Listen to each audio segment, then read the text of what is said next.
Welcome to Halong Bay.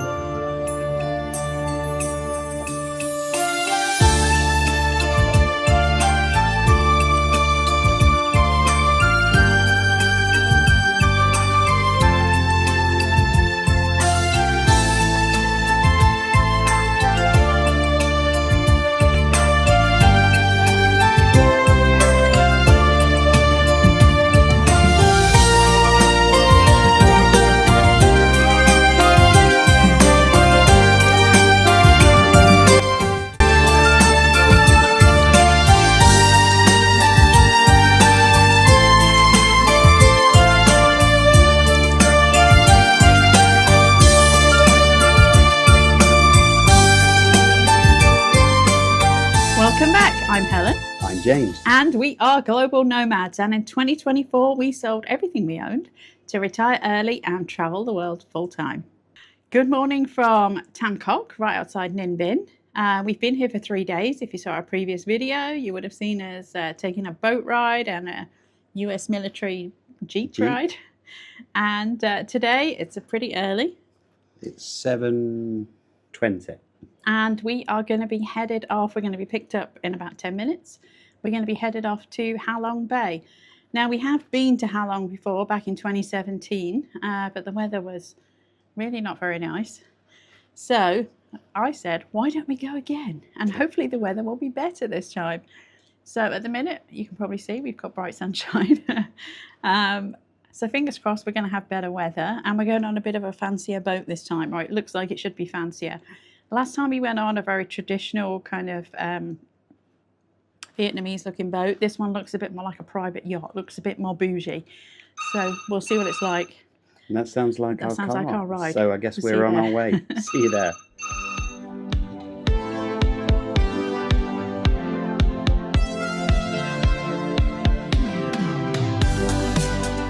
We've now arrived in our halfway house, and we're going to take you inside and see what overpriced souvenirs and gifts that they have available.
So we made it from Tam Kok. It was a 3.5 hour journey, should have been 4.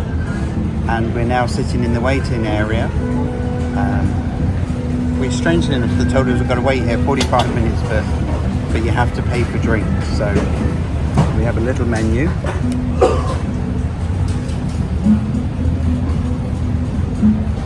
So there you go. So we're going to sit here for a few minutes and then we're going to get on our boat.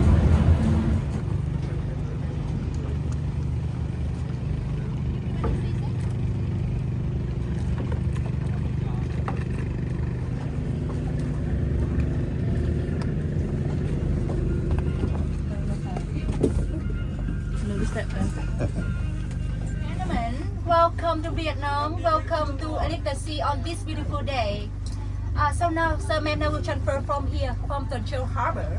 So we have checked in for the Elite of the Seas, and we are now on the speedboat tender boat. It'll take about half an hour to get to the boat.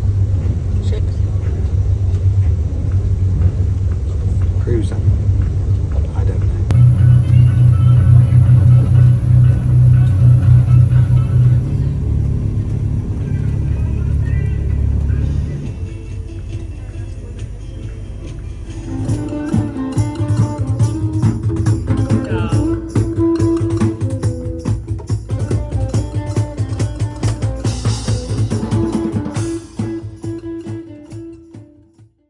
So after our about 25-30 minute transfer on the speedboat, we made it to our ship, which is the Elite of the Seas. No, those of you that are familiar with Royal Caribbean, it's not Royal Caribbean. It's a privately owned boat. It was built in 2022, and I have to say it's absolutely beautiful. Now, we did a Halong Bay Cruise in 2017, and that was a much more kind of traditional boat. So this time we decided we'd go much more modern and more bougie, and this is definitely it. On our first night, we were in an executive suite, and these are located aft facing. So we were looking at the back of the ship, king size bed, a nice size room with a sitting area, and also a small minibar area, fridge, small desk, and a nice bathroom with a soak-in tub, which yes, I did try out, and shower that was over the bathtub, and obviously toilet and sink. Not the most practical sink in the world. They also had electrical points at either side of the bed. Because there's floor to ceiling windows in this room and with panoramic views, the TV actually hangs from the ceiling. And I think it was probably something like a 45-inch TV. And yes, we were able to put the Fire Stick in there. We also had a large wraparound balcony with a sitting area, a big kind of lounger, and even an outdoor shower. Welcome to the Presidential Suite. And for our second night, we moved to the Presidential Suite, which is pretty blooming impressive. Blooming. So this is the only cabin on the ship that actually is forward facing. So basically we're looking over the bow. We're still on deck 3, which is where our original room was, but this room is much larger. We still got a king size bed, still got a TV. We did have a fancy coffee machine in this room though, and a big kind of sectional couch, a little bit bigger bathroom. So there's a separate walk-in shower here. A fancy loo that lifts up and does all sorts of singing and dancing things, and sink and the other usual things you expect to find in a bathroom. The odd thing about this room is that there's no wall, so the bathroom is really kind of in the whole room. Although it's tiled, it's kind of designated a separate area. That is a little bit odd. So I did have a bath last night, and James sat and watched TV while I was in the bath, which is felt a bit random. There's not even a curtain or anything there. And you stub your toe on the little step. There is a little step to go up into the bathroom area. But it's beautifully done. It's very aesthetically pleasing.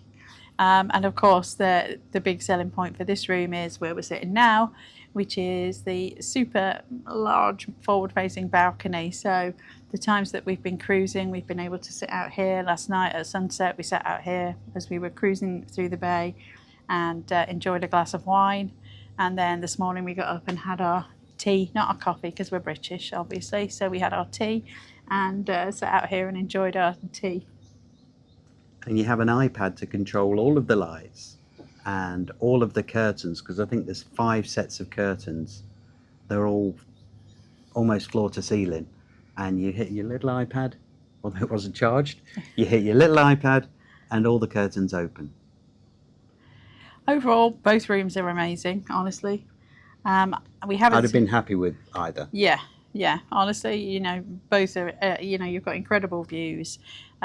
We have a nice. The balcony on this one is obviously twice the size of the other cabin. This is massive, but it's still a nice size balcony. Whichever one you're at, you've got amazing views of the bay. We've been incredibly lucky with the weather. Part of the whole point we came back and came to Halong again was because we came in 2017, and we did a much more traditional boat then, and the weather wasn't that great. And the last 2 days have just been, we've got a few clouds this morning. We had a rainbow. We had a rainbow this morning. This morning. But it literally, there's not been a cloud in the sky. It's been incredible. Yeah. Today's probably the worst day we've had, and quite frankly, today's pretty good still. Still not bad. Still better than it was 8 years ago. Yes. In terms of food, basically all of your meals are going to be in the one main dining room, which is air conditioned. The last boat we did, it wasn't. And that wasn't a whole lot of fun in June or July, I think we were here last time. So it's air conditioned. Again, it's absolutely beautiful. This is only a 3-year-old ship. Aesthetically, like I said, it's stunning, and it definitely has, especially in this room, feels like you're on a private yacht. I mean, it's pretty incredible. Does have below deck vibes. Definitely, if you watch Below Deck, it does feel a bit like that. I hope the crew are not the same, but the ship is. And lunch on the first day and the 2 dinners that we've had have all been like 8-course extravaganzas. I mean, oh my goodness, so much food. But it's all been incredible, really nice food. And you don't like seafood? No, so they catered for me and changed it around a bit, so they can do that for you. You just need to notify them beforehand, and they'll take care of it to make sure.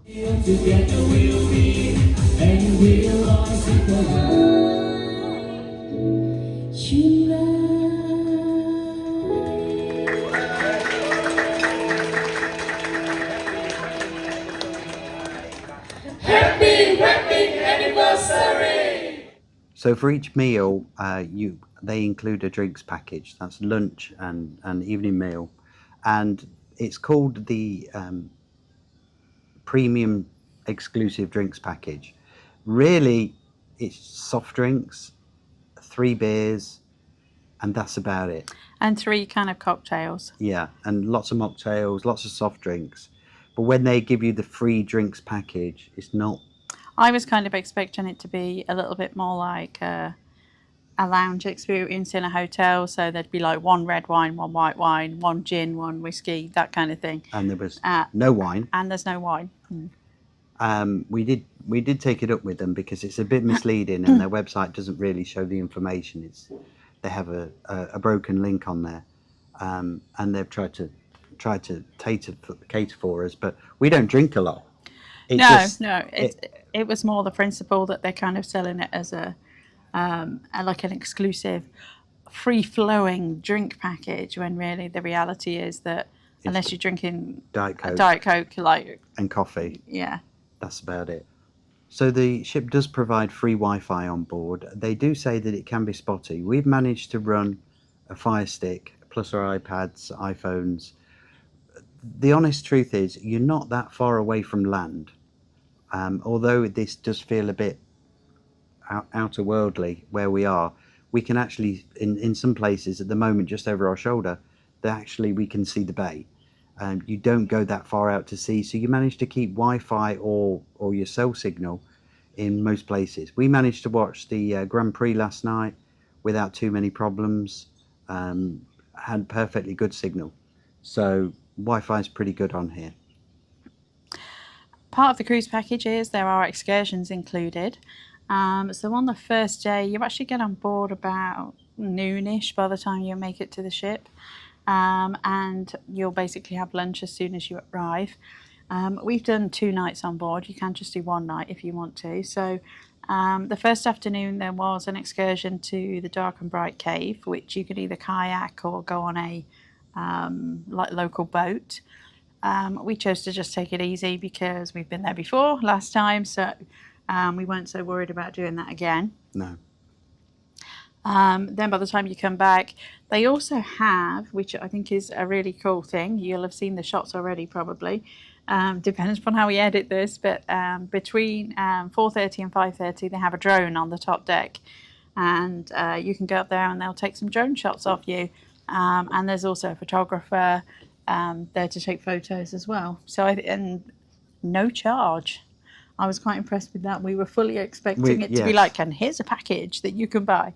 But no, they just airdropped us the photos and the video at dinner. So that's a really nice touch, because this is an area, whatever your feelings are about drones, this is really an area that lends itself to drone photography. This place was built for drone photography, and we don't carry a drone. There's lots of places in the world where you can't take drones. We haven't got the space for drones. I don't particularly like having a drone, but out here. And it's cool that, you know, it's only an hour then, so I'm pretty sure you actually probably couldn't fly your own off of here anyway. I haven't seen anything, but I would guess that you're probably not allowed to.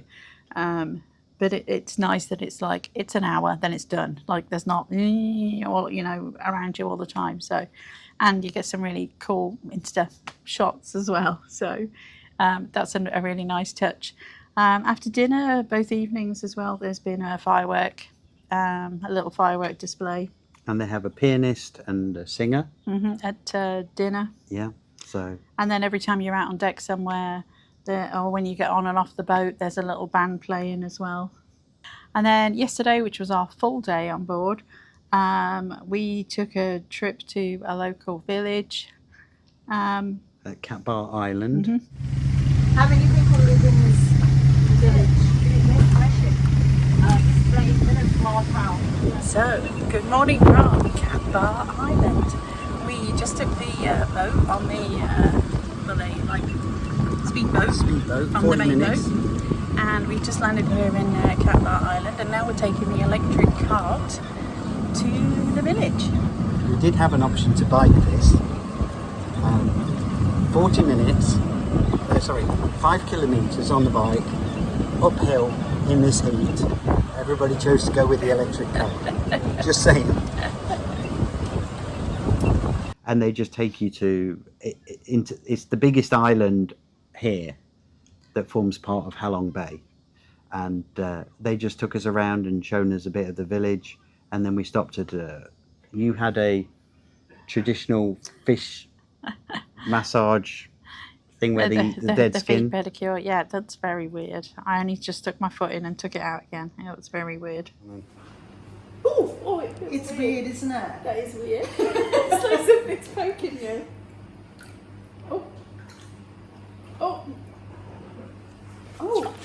It's got strange. Okay, no, I'm not down with that. Yeah, it's yuck, isn't it? Is that your review? Yeah. I'm not down with that. I'm not down with that. It's like something's got little things and it's poking you. Oh, that sounds Put your fun. hand in you and No. feel it. It's weird. Oh, it's weird. Yes. Okay, I tried it. I'm not sticking my feet in there because I've read the stories about dead skin and infections and people having their feet amputated. So, Not that you're dramatic. not that I'm dramatic at all, but I'm not sticking my feet anywhere near that. I'll keep them on dry land. Thank you very much.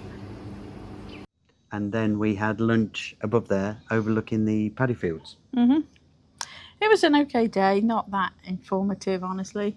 No, and then we went to a beach, Yeah. which,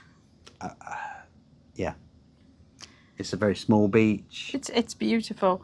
The one thing I will say about coming here is if you have limited mobility, it can be a little bit challenging. For example, yesterday I was okay at the pier. I could get off the speedboat at the island, but when we went to the beach, it's like a ladder that kind of drops down off the side of the boat, and the bow was a bit raised as well because where we were. I couldn't. I think I would have made it down the ladder, but not back up.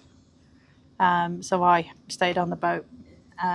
Well, James and the other lady that was with us went ashore for half an hour or so. So this is the first time I've been a bit stuck like this in quite a while. Since I started the new drugs in March, I'm able to do a lot more. The ladder off of the boat is very similar to one that was in the Maldives at Christmas. The first rung is really, really deep, and I fell off the one in the Maldives and banged myself up pretty badly. So I don't want to risk that here, and I just don't think I have enough strength in my legs to push myself up to get back onto the boat. So I guess you got to focus on the things you can do. I'm not going to lie, it's getting to me a bit today. Haven't felt like this in quite a while. The frustration when your body won't do the things you want it to do. And obviously the weather is picture perfect and it's gorgeous outside, and I wish I could take photos. But it is what it is. At least we managed to come here, and so I'm trying not to be too down about it, but it is what it is. But these are the realities of travelling when you're older, I suppose. I wish I could have done this when I was in my 20s and was fit and able to do everything. I also wish the boat was an open boat. This is a really closed-in sort of shuttle boat that this cruise line has. Most of the others are kind of open. If it was open, I could at least take photos and kind of feel like I was outside. But this one is all closed in. You can see it's all kind of closed in. But it is what it is. We are where we are, and hopefully we can enjoy the sunset later and make up for it a bit. And today we should be on a tour. There was a tour on the last day, which is from 7:30 until 9:30. We chose not to go on that tour because it's another cave. There's 140 steps to go up to the cave, and we just don't think we could. We went to a cave last time as well. It looked very similar to the cave we went to last time. And yeah, I don't think I'd manage 140 It's not good steps. for people who are claustrophobic. It's not good for people who... So we just left it and decided to sit here and soak in the... And relax. Yeah, which is why we came here. Do you see it? It's the sun. Can you believe it? We haven't seen it in months. Oh, it feels that way anyway. Definitely feels that way. There has been so much rain. And we've come here and it's practically perfect weather. So there you go. I suppose you have to take the rough with the smooth, but a glorious night in Halong Bay. So here is your ultimate guide to Halong Bay. Firstly, what is Halong Bay? So it's located just 2.5 hours away from Hanoi, and it's an area of monoliths of limestone and granite. Most of them are limestone, and they date back over 500 million years. There's about 2,000 of these things rising from the ocean. This is the Bay of Tonkin, and they're all covered in trees, and they've all got birds in, and it just looks like something from another planet. If you are interested in birding, there's been an absolute ton of sea eagles around here, and they fly really close to the boat. Really cool to see as well. So Halong Bay is a UNESCO World Heritage Site, and it's been nominated, I think, 3 times for that. The place, it's very difficult to describe.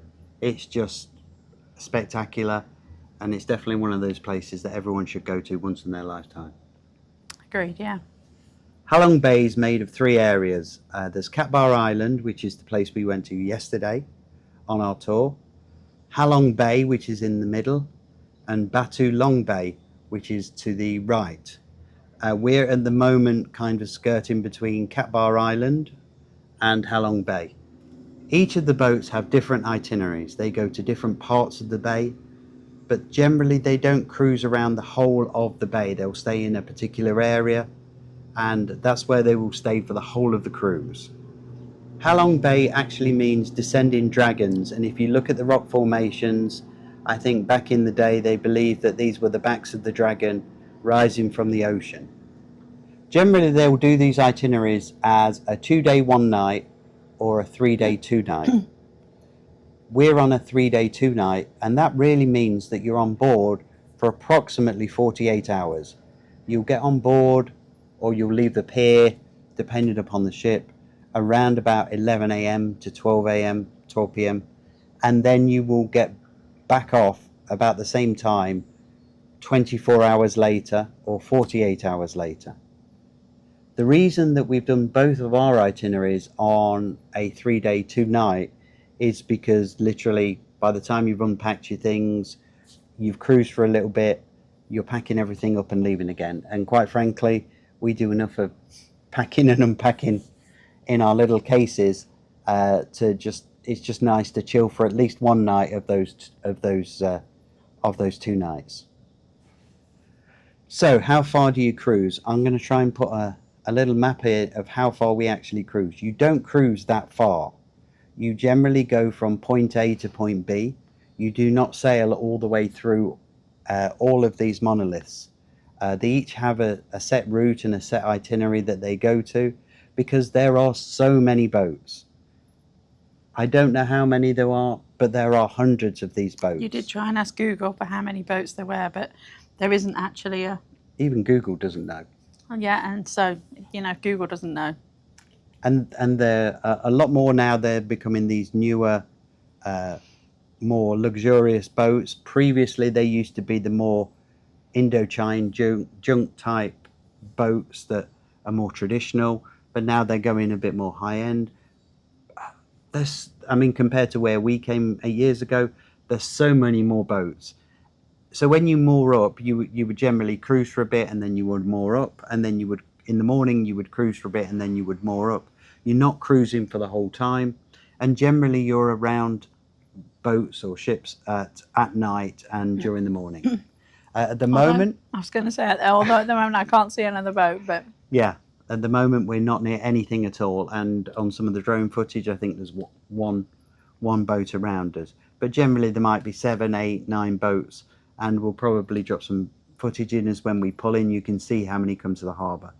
This particular boat stays out at sea all the time, and a speedboat will take you in from the pier and bring you to the boat, and then take you back from the boat to the pier. Not all the ships do that. In terms of which one you should do and how long you should do the itinerary for, I would recommend doing the 3-day 2-night personally, because at least gives you 1 day to relax. Whether you go for luxury, whether you go for the nicest cabin, whether you go for the best itinerary, that's just down to you. There are a million choices. There really is. You can go for a really cheap one and have a really nice cabin. You can go for a really expensive one and have a cheap cabin. There's a million different options, and you should just do your research.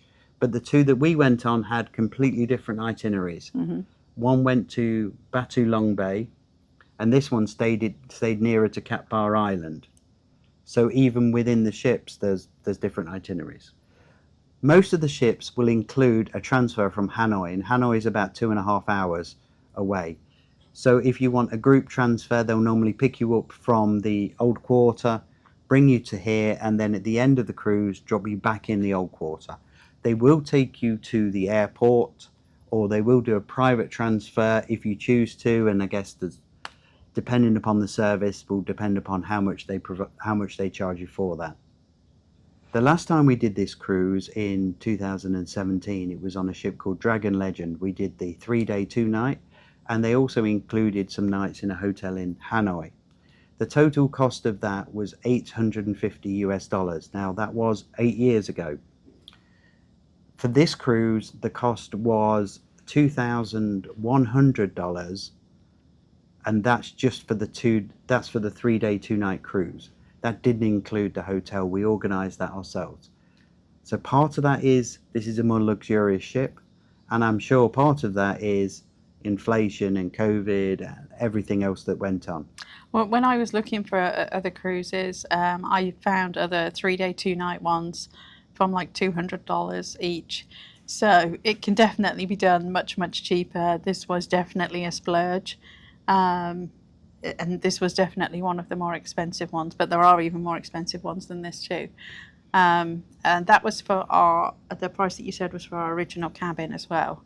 The price if we had stayed in this cabin, the presidential suite for 2 nights, was something like $4,000, $4,400 I think from memory. So I would not have paid $4,500 for 2 nights. So it's beautiful, but that's a lot of money. But so this is definitely on the higher end, but then like we said, the food's been really good, and the ship is incredible as well. So the $1 million question, should you do it? I would say that everybody should do this once. Do it even if you don't get the opportunity in terms of budget or time, just at least have a day here and go and see it. It's one of those places that you can't really none of this video will kind of convey how impressive this looks, and if you get it in a nice day like we have for the last few days, it's well worth coming, and I would definitely do it. If you are tight on time, you can actually do this as a day trip as well from Hanoi.